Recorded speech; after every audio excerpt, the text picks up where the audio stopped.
चक्रवर्ती।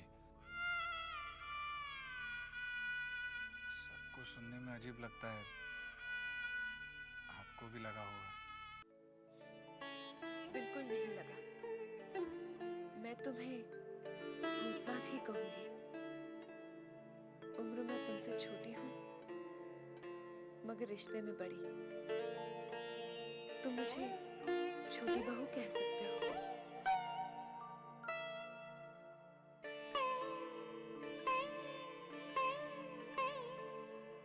ऐसे क्यों देख रहे हो?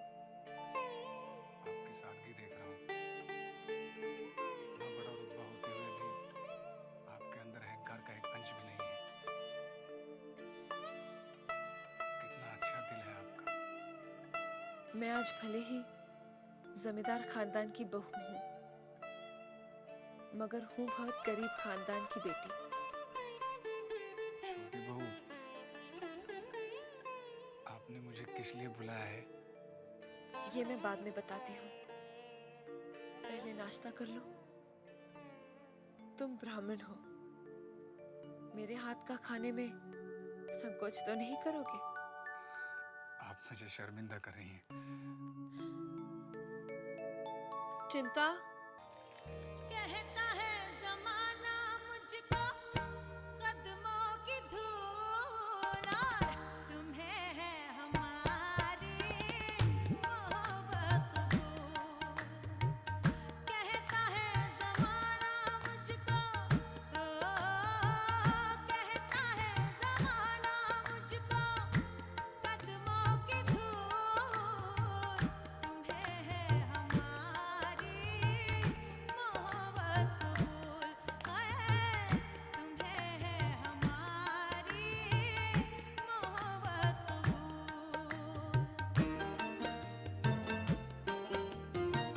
दिखाते हैं जलवे हम हर मोड़ पे, है जलाते शमा है हम हर रात में।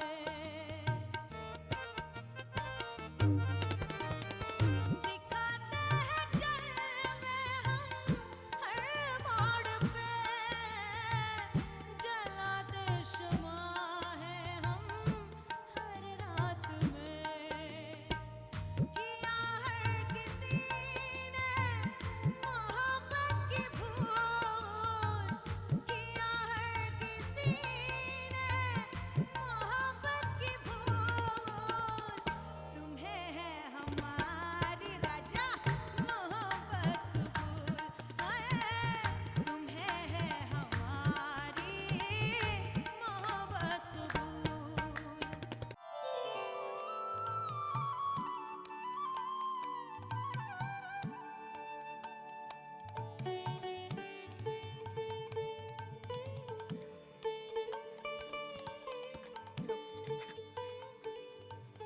पान खाओ।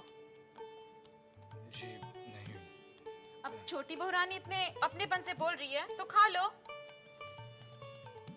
खा लो। जी। चिंता तू जा, काम होगा तो मैं बुलवा लूंगी।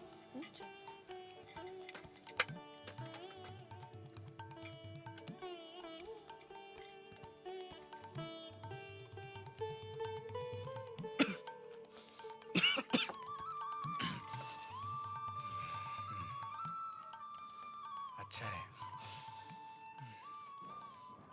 बंसी कह रहा था कि तुम मोहनी सिंदूर के दफ्तर में काम करते हो। जी हाँ, कहीं और अच्छी नौकरी मिल जाएगी तो छोड़ दूंगा। मेरा कहने का ये मतलब नहीं था। मैं तुमसे मोहनी सिंदूर के बारे में जानना चाहती थी कि मोहनी सिंदूर का असर होता भी है कि नहीं। जी, सुविने बाबू ने तो मुझे यही बताया था कि माँ काली की कृपा है मोहिनी सिंदूर पर। मैंने पंचांग में मोहनी सिंदूर का विज्ञापन पढ़ा था। मैंने उसे संभाल के रखा है। जब तुम्हारे बारे में पता चला तो सोचा कि क्यों ना तुमसे ही सच्चाई का पता चल जाए। जी, और उनकी बेटी जबा, वो तो मोहिनी सिंदूर की बहुत ही तारीफ कर रही थी। कह रही थी कि मोहिनी सिंदूर से बहुतों को फायदा पहुंचा है, बिजली सी तेजी है वगैरह वगैरह। बहुत ज्यादा बोलती है वो। मैं कुछ बोलने जाता हूँ तो फट से रोक देती है। बड़ी तेज और चंचल है, लेकिन दिल की बड़ी अच्छी है। मैंने तुमसे मोहनी सिंदूर के बारे में पूछा था और तुम मुझे जबा के बारे में बताने लगे। जी, वो मैं मोहिनी सिंदूर के बारे में बता रहा था। अच्छा, तो मैं ही कुछ और सुन रही थी। अच्छा ये बताओ, तुम्हारे इस मोहनी सिंदूर का दाम क्या है? 2 रुपया पहचाना। चिंता, जी छोटी बहू रानी। ये ले कुंजी और भूतनाथ को 5 रुपए दे दे। जी, 5 रुपए का मैं क्या करूंगा? रख लो, चाहे तो बाद में लौटा देना।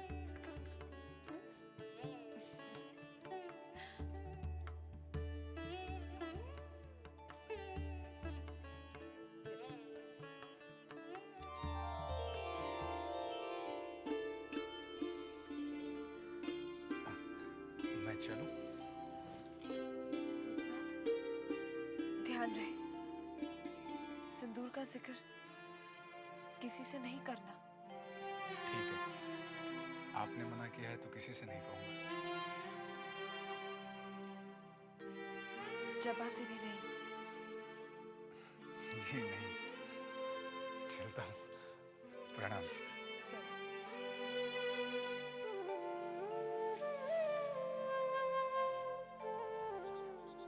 हवेली के रास्ते का तो आपको ज्ञान नहीं है। चला हम आपको बाहर तक छोड़ आई हैं? आओ।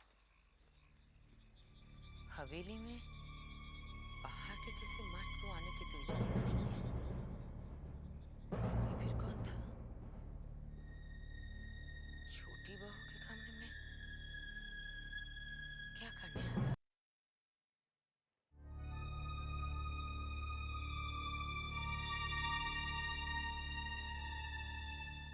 भाई साहब, कहाँ गए थे आप? जी, वो मैं जीजा जी, जिस बात को कहने में जुबान लड़खड़ा जाए, उसमें अक्सर आदमी भी लड़खड़ा जाता है। लेकिन समझदार वही है जो लड़खड़ाने के बाद भी संभल जाए।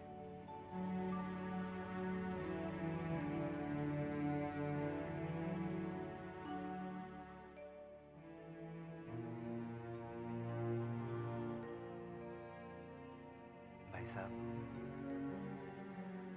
यहां मैंने आपको अपनी जिम्मेदारी पे रखा है। मेरी मान मर्यादा को ठेस मत पहुंचाना।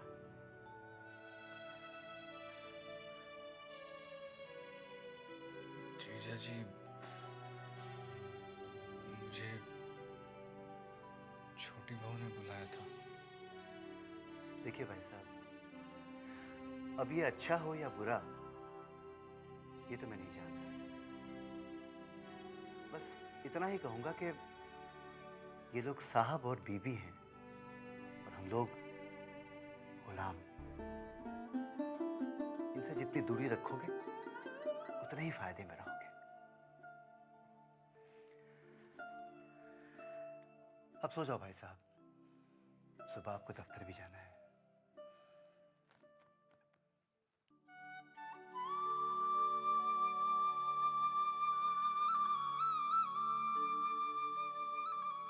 चिंता, जी छोटी बहू रानी। जानती है आज मैंने अपने यशोदा दुलाल से क्या मांगा है? क्या छोटी बहू रानी? सच बताऊं, मेरा जो विश्वास इस सिंदूर को लेकर डगमगा गया था, आज भूतनाथ के आने से ये विश्वास फिर जाग उठा है कि अगर इस सिंदूर का पति पर असर न हुआ हो तो मोहनी सिंदूर का तो असर हो जाए। हे यशोदा दुलाल, तूने भले ही इस सिंदूर की लाज न रखी हो, मोहनी सिंदूर की लाज रख लेना। छोटी बहू रानी, भूतनाथ भैया ने क्या कहा? मोहिनी सिंदूर का असर होता है? पता नहीं क्यों भूतनाथ से बात करके और मोहिनी सिंदूर के बारे में जान के मुझे एक हिम्मत सी मिल गई है। भूतनाथ के आने से मुझे ऐसे लगा जैसे मेरे अकेलेपन को एक सहारा मिल गया हो। इन जमींदारों के बीच में मेरा कोई अपना, मेरे गांव का जैसे कोई सगा संबंधी आ गया हो। भूतनाथ भैया मुझे भी बहुत अच्छे लगे। उनके चेहरे पर कोई छल कपट नहीं, भोलापन और मासूमियत झलकती है। तूने ठीक कहा, जो आदमी दिल का अच्छा होता है वो पहली मुलाकात में ही अच्छा लगने लगता है। आज मैंने एक प्रण लिया है कैसा प्रण छोटी बहू रानी? कि जब तक मैं मोहिनी सिंदूर नहीं लगाऊंगी मैं अन्न नहीं खाऊंगी, और जिस दिन मैं मोहिनी सिंदूर लगाऊंगी उस दिन मैं पूरा उपवास रखूंगी। तो क्या छोटी बहू रानी, अगर भूतनाथ भैया 1-2 दिन में मोहिनी सिंदूर न ला पाए तो आप व्रत से ही रहेंगी? हाँ, अपने पति को पाने के लिए ये तो क्या, मैं कुछ भी कर सकती हूँ।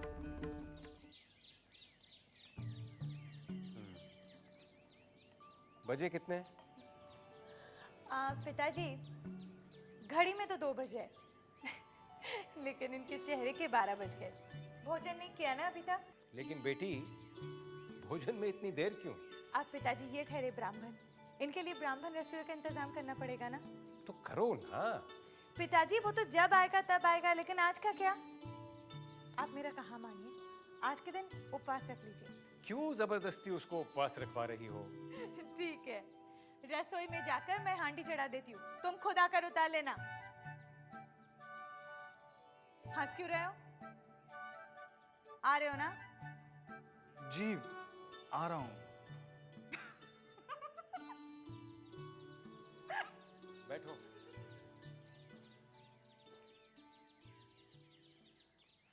ये लो।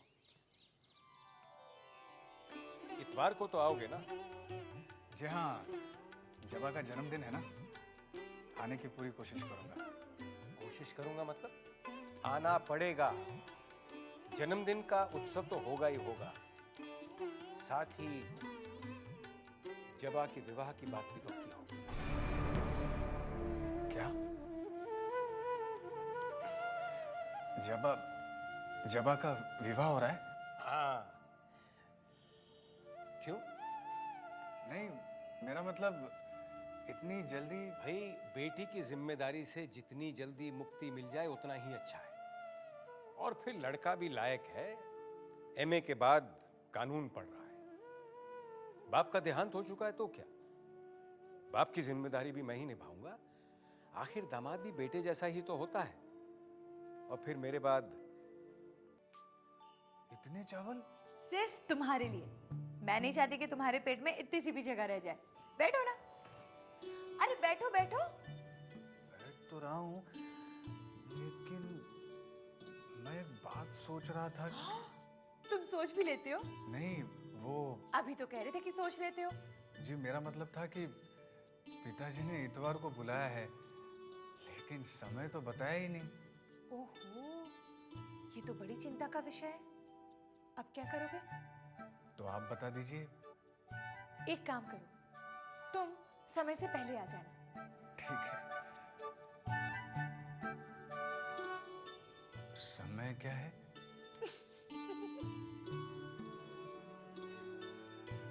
आपको मेरा नाम सुनकर भी हंसी आई, अब मेरी बातों पर भी हंस रही हैं आप। क्या करूं, तुम्हारी बातें ही ऐसी है। समय शाम का है। पिताजी ये भी कह रहे थे कि उसी दिन आपके विवाह की बात पक्की हो रही है। अब जब पिताजी कह रहे थे तो ठीक ही होगा। हाँ, सच तो ये भी है कि वो बहुत ही भाग्य वाला होगा जिसकी आपसे शादी हो रही है। ये तुम दिल से कह रहे हो या मुंह से? लीजिए, दिल में बात आई तभी तो मुंह पर आई। बड़े बुद्धू हो तुम। सच कहा आपने, बुआ भी यही कहती थी। मगर इतनी अम्ल तो है कि मैं कह सकता हूँ कि आप सब लड़कियों से एकदम अलग हैं। अच्छा, कितनी लड़कियों को जानते हो तुम?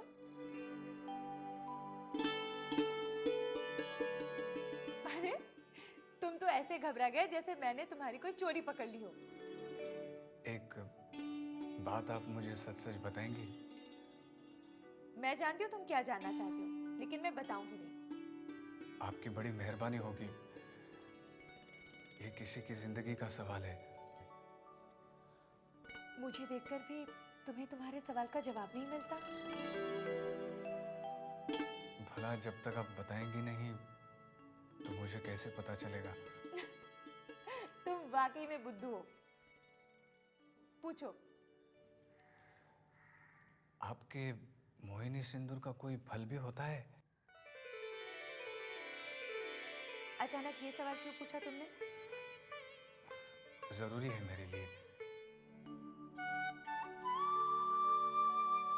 चिंता, ए चिंता। अरे मंजली दीदी, आप कैसी हो छोटी बहू? रोज जैसी हूँ वैसी ही।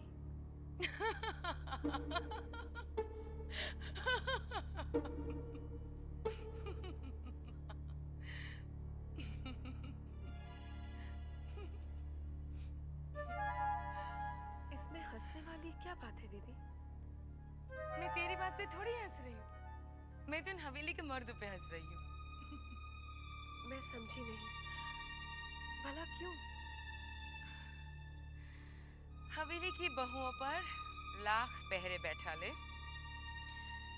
मगर बाहर का मर्द पहरा तोड़ के आ ही जाता है। आप सीधे सीधे क्यों नहीं कहती बात क्या है? कल तेरे कमरे में बाहर का कौन मर्द आया था री?